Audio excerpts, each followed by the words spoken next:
You can quote every philosopher who ever lived, but when someone asks you to explain yourself, you stumble like a child learning to walk. That's the human condition right there. Collecting wisdom, but never applying it.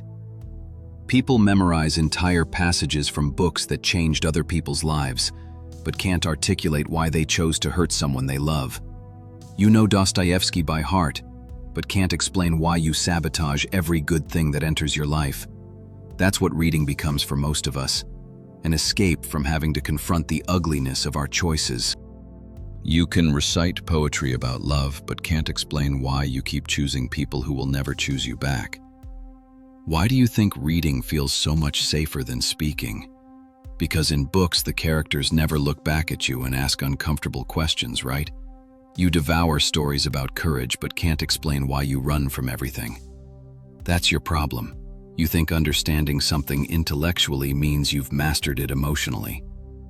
When someone asks you to explain yourself, you suddenly discover that wisdom borrowed from dead writers can't account for the living mess you've made. People read about authenticity for years, but can't give you one honest answer about their own motivations. We memorize quotes about truth, but lie to ourselves so consistently. Every book you've read was written by someone brave enough to examine themselves, yet here you are, literate as hell but inarticulate about your experience. The gap between what you've read and what you can explain about yourself is where all your self-deception lives. You think because you understand Hamlet's tragedy, you somehow understand your own. But tragedy in books has meaning and yours just feels random. When you can't explain yourself, you reveal that all that reading was just intellectual masturbation, impressive but ultimately empty. There's nothing more pathetic than someone who can analyze every character's psychology except their own. You read about people finding themselves, but can't explain how you lost yourself in the first place. That's what happens when you use books as a substitute for therapy, for honest conversation, and for looking directly at the choices you've made.